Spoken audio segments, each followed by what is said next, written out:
পদক্ষেপ করবে তা তো থাকতে হবে নাকি? তার পদক্ষেপ কি আমি করলে হবে তা তো না, তার পদক্ষেপ আগে করতে হবে। তোমাদের ওই শিক্ষক কোথায়?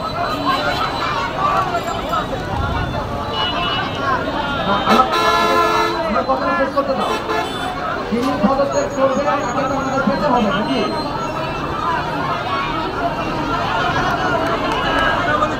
আচ্ছা এই যে এখন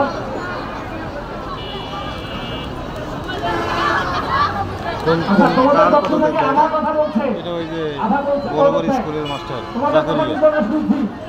আমাদের কথা শুনতে হবে। এবার ছেলেদের মধ্যে থেকে কে কথা বলে তোমরা ডিসাইড করো।